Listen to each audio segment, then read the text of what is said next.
bi di PRP ay gendarme ñoo fa taxaw donc ce fa aussi benn véhicule de la gendarmerie ba nga xam ne ni kenn du mën a dugg ci porte bi ñoom nag nee nañ dañoo amoon yéene ginnaaw bu ñu jógee tribunal def fii ab réunion mais aussi pare def ab conférence de presse mais loolu mujjul antu ñu joxoñ baaraamu tuuma bu baax loolu voilà donc ñu dem jëli donc ñu jël Déthié Fall boy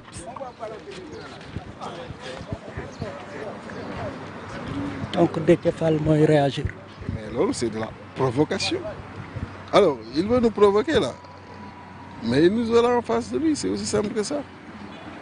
Alors vous maintenez toujours votre point de presse? On maintient notre point de presse. Donc kaay ba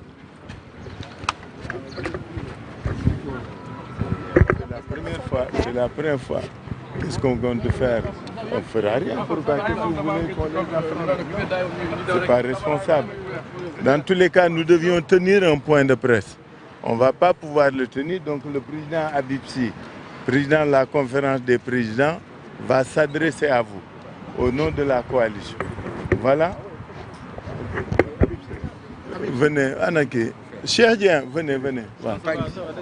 Pas ici. Non, fii moo gën a. Non. Père, Il nous envoie ça. C'est bien, il nous envoie. Ana Déthié, Anaki, Cheikh Dieng, venez. Déthié, oui, si c'est plus vivant, je ne suis pas d'accord. C'est plus vivant de le faire. Attention, on ne peut rien faire. Alors, moi j'ai dit, j'ai été les voir comme ce matin. J'ai été revoir le capitaine. On lui a dit, après on va essayer de s'organiser. De ne pas nous laisser accéder. J'ai dit, cet ordre provient de qui? Il dit, il ne peut pas nous dire. C'est un mensonge. J'ai dit, il n'est pas levé. Non. Donc, puisqu'il ne peut pas nous laisser accéder, on avait décidé de nous adresser dans la conférence des leaders, s'adresser à vous, à notre nom, à tous, pour un peu dire à l'opinion notre sentiment sur la journée d'aujourd'hui. D'accord.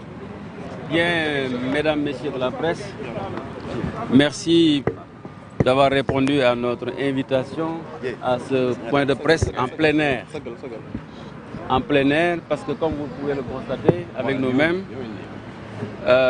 les forces de défense et de sécurité nous ont interdit l'accès du siège du PRP où on tenait d'habitude nos points de presse.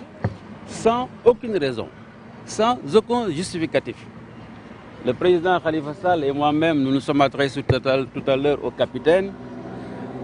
Seule réponse, nous avons reçu des instructions. Ce qui veut dire quoi? Qu'actuellement, nous sommes sous le régime de la terreur. Nous sommes sous le régime de volonté de chaos. Vous avez vu ce qui s'est passé ce matin. Notre collègue, membre de la coalition Yewwi Askan Wi, Ousmane Sonko, a subi un traitement inouï. Moi, j'ai fait 26 ans d'opposition avec le président Abdoulaye Wade. On ne l'a jamais traité ainsi et pourtant il défiait le pouvoir. Parce que l'opposition fait partie de la marche d'un pays. Et Ousmane Sonko, aujourd'hui, ce qu'il a fait, il était dans son bon droit. C'est un citoyen qui a été convoqué au tribunal, qui allait répondre au tribunal selon le chemin qu'il veut choisir lui-même parce que la loi lui confère. Ce qui était important, c'est que tout simplement, il soit à l'heure. Mais vous avez vu qu'il a été cueilli de façon mani-militaire, blessé. Et son avocat, qui aujourd'hui est dans une situation critique, comment vous appelez ça? C'est une honte.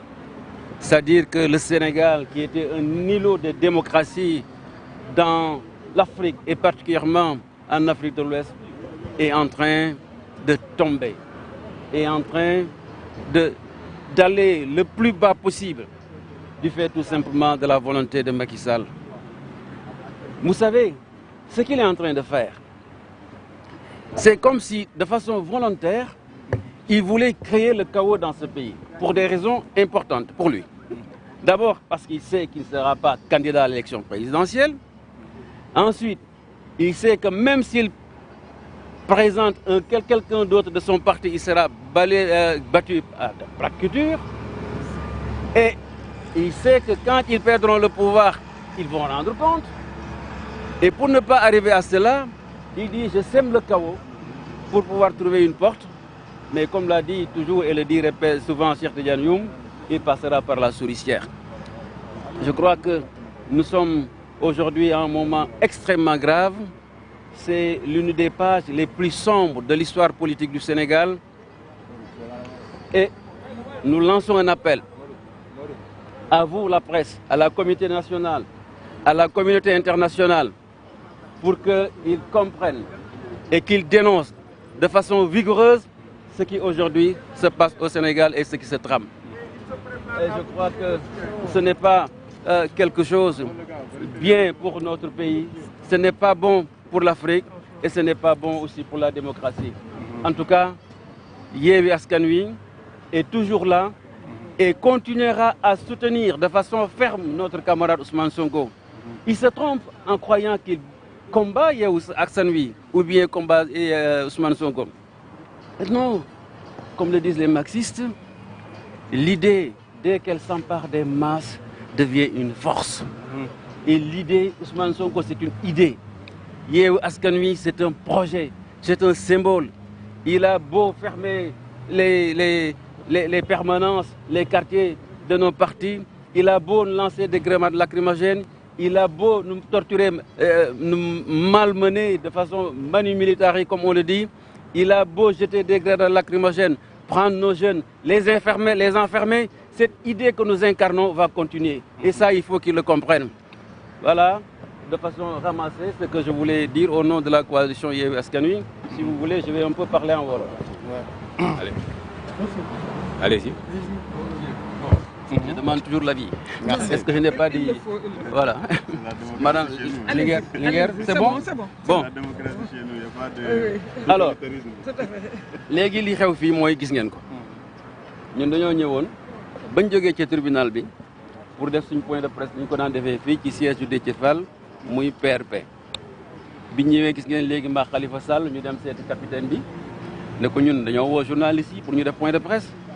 mënuñu en tout cas dañoo jot ñoom ndigal ne bu fi kenn dugg mais loolu dañoo xamul lan la ci àdduna ñun nous ne sommes pas des criminels c'est un lieu privé boo xam ne parti moo ko moom fi lañ leen defee suñu activité toujours ñu ne ñu du ngeen fi jaar du ngeen ko waxee mais li ma wax rek mooy ñoom dañuy liñ nax seen bopp mooy dañuy yaakaar ne ni ñuy xeex Ousmane Sonko wala Yewwi Askan Wi non affaire bi dugg na ci biir askan wi ba pare kenn mënatu ci dara. Man def na ñaar fukki at ak juróom-benn ak président Abdoulaye Wade ñu di koy xeex opposition mais tey ni ñu def Ousmane Sonko mosuma gis benn opposant buñ ko mos a def ci Sénégal du ci jamonoy Senghor du ci jamonoy Abdou Diouf du ci jamonoy Abdoulaye Wade c'est une honte parce que Sénégal dafa siggi woon ñu ne ñun rek ñoo fi des réew moo xam ne mii ci Afrique amul coup d'état démocratie ngi fiy dox bu baax mais li nga xam ne réew mi amoon na ko ci valeur en matière de liberté, démocratie, élection libre, transparente, lépp fi mu nekk Macky Sall mi ngi koy nërmalal en tout cas ñu bëgg ko xamal jarul li muy def nii du sotti parce que moom dafa xam ne mënul nekk candidat à élection présidentielle dafa xam ne même bu nekkul candidat ku mu yebal tim danañ ko dóor mu xam ne comme noonu la te ëllëg si biir ak li mu ñuy ji ko Ousmane Sonko ji ko waa Yewwi Askan Wi ji ko askanu Sénégal il faut que à la kulli aal bu ñu fi jógee li nga xam ne moom lañ ci def ñaawteef danañ ko gëstu te dañ ko fay mu ne kon naa taal réew mi su ma ko taalee mu wut porox ndox boo xam ne bii fa lay jàll mais loolu il se trompe mënul am ci Sénégal mënul am en tout cas nu Yewwi Askan Wi jeerul muy sànni grenade lacrymogène na ko def na fab xale yi tëj na ko def na jël Ousmane Sonko malmené na ko def mais du loolu moo ñuy deltuloo gannaaw du loolu moo ñuy ébranlé combat bi nga xam ne dañ koy mëne pour que démocratie sax ci réew mi pour que liberté am fi pour que justice et c'est problème bi gën a rëy ci Sénégal mu am fi loolu ala kulli aal il faut que ñu mëne ko te moom xam na ko bu baax parce que xamante nañu kon nag Yewwi Askan Wi li ñu def Ousmane Sonko mu ñaaw ñi ngi wax sénégalais yëpp teg ngeen ci seen bët lu nekk def nañ ko nee nañ terroriste la nee nañ rebelle la nee nañ reykatu nit la nee nañ salafiste la lu nekk teg nañ ko Ousmane Sonko muy muñ boobu ba léegi ba tey jii yàlla defal ko li nga xam ne moom la ko def ci askan wi bu jógee adduna yëpp topp ko xale yëpp topp ko mais loolu il faut que ñu nangu ko loolu yàlla moo ko dogal munu ci dara day sonal boppam na wut yeneen pexe mais du pexe yi moom moo ko ciy génne en tout cas ni leen a woo tey bis bu jot comme nii la ñuy doxalee ñu dañ leen woo point de presse xool ba xam ñoom nan la ñuy def parce que mënuñu ko tere quand même bu jaree ñu def ko ci mbedd mi danañ ko def ci mbedd mi mooy droit bi nga xam ne bi gën a élémentaire bi opposant war a def mais léegi lii gis ngeen ko Sénégal yéen a gis de ñu ne ñun bu ñuy wax ak askan wi point de presse nañ ko defee ci yaay yéegi est-ce que yéen loolu sax journaliste yi da ngeen toog di ko seetaan c'est injuste il faut que loolu ñëpp dénoncé ko li ñu def Ousmane Sonko il faut que ñëpp dénoncé ko parce que Ousmane Sonko citoyen boo xam ne dañ ko woo pour mu dem wuy ji bañul wuy ji mais yoon wu muy dem pour jaar wuy ji kenn du ko dicté bu ko neexee dem ba Yoff mu wëññeeku dem mais l'essentiel heure bi nga xam ne moom nañ ko woo na ko fekk tribunal loolu kay saa waay ñu ne ko loolu doo ko fi def daldi ko mbankaan dugal ko seen fourgonnette yooyu xamuñ nuñ ko def kii nga xam ne mooy avocat am di maître Ciré Ly ñi wax ñu ngi ci diggante dund ak dee et cetera loolu Sénégal rek la xew Macky Sall yàq na démocratie Sénégal Macky Sall yàq na turu Sénégal waroon na rus fi mu jaar yëpp nekk opposant li mu daj ñu ñëw ba fii muy def opposition yi di leen traité façon bi en tout cas ñun daal ngeen xam ne fa ñu nekkoon jógewuñ fa incha allah bis bu jot bu ko jaree dañ leen woo point de presse ngeen ñëw ñu waxtaan ñu xool nag réew mi moom moo ko moom wala